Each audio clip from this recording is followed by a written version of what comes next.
La encuesta de Inbamer le mide el pulso al país utilizando la misma metodología desde hace 3 décadas, por lo cual siempre será un buen referente para analizar la tendencia de la opinión pública en Colombia. En su última versión, que apareció el pasado 30 de abril, hay un hecho que a muchos les llamó la atención, pero que puede tener una curiosa explicación. Se trata de la popularidad del presidente Gustavo Petro, pues luego de haber estado el último año entre el 29% y el 34% de favorabilidad, ahora aumentó en la medición de abril hasta el 37%, un registro que no alcanzaba desde 2023. Si se compara con los números de su favorabilidad cuando fue alcalde de Bogotá, el comportamiento es muy parecido. Precisamente cuando faltaba un año para las elecciones de 2015, para elegir a quien lo iba a reemplazar en ese cargo, tuvo un significativo repunte de su imagen. De 29% de favorabilidad que tenía en agosto de 2014, subió a 40% en octubre de ese año. ¿Y por qué se puede comparar lo ocurrido en 2015 con lo que está ocurriendo ahora?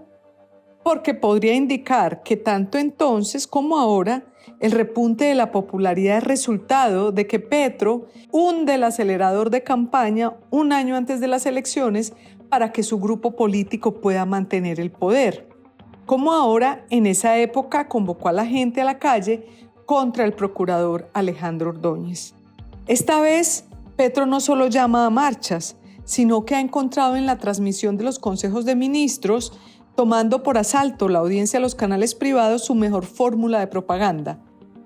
Lo que busca Gustavo Petro es dirigirse directamente a los colombianos sin filtro alguno, sin que nadie pueda decir o demostrar con cifras si lo que está diciendo es verdad o mentira, con lo cual lo que hace es una actitud, una acción ciertamente dictatorial.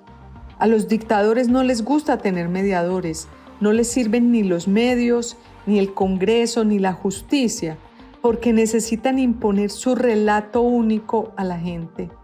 En buena hora el Consejo de Estado ha salido al paso y señaló que esa transmisión por canales privados afecta la pluralidad informativa, razón por la cual le dijo a la presidencia que solo puede transmitir los consejos de ministros por medio de sus canales públicos.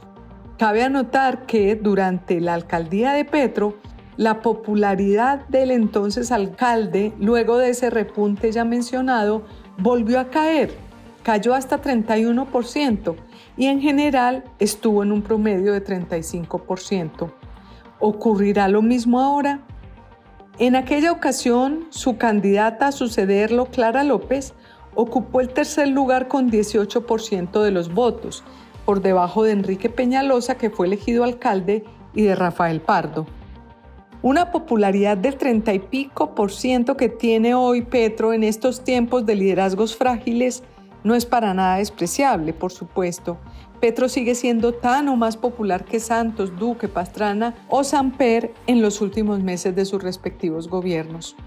Popularidad que no deja de ser irónica porque la fotografía con la que está terminando el gobierno de Gustavo Petro es de lejos más calamitosa que la de cualquiera de aquellos otros.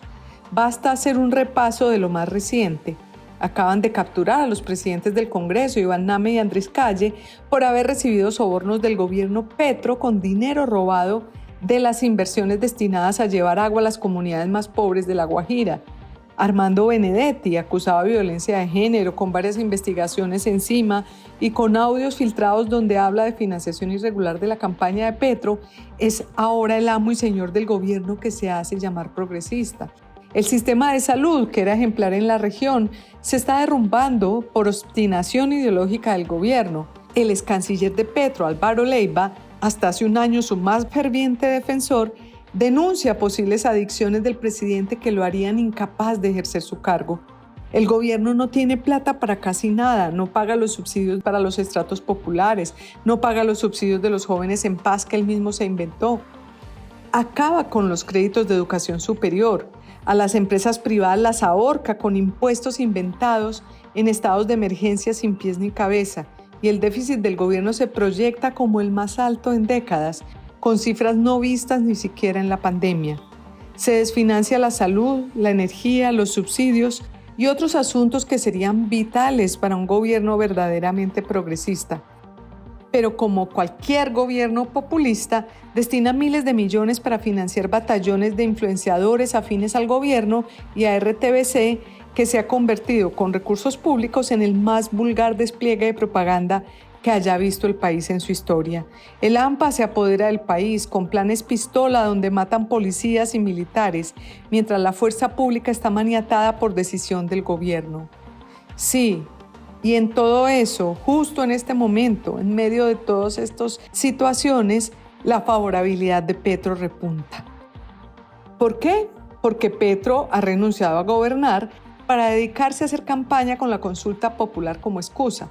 Con astucia, jugando un todo o nada, ha decidido hablarle solo a unos pocos, radicaliza a sus votantes más fieles, moviliza con recursos públicos a sus bases y utiliza todos los medios a su alcance, incluso si eso implica pasar por encima del Estado de Derecho o aliarse con las formas más ruines de corrupción, como lo evidenció el escándalo de la unidad de riesgos, para sostener su apoyo político en cabeza de terceros. Petro tiene clara su estrategia y en los primeros rounds le está funcionando. ¿Hasta cuándo?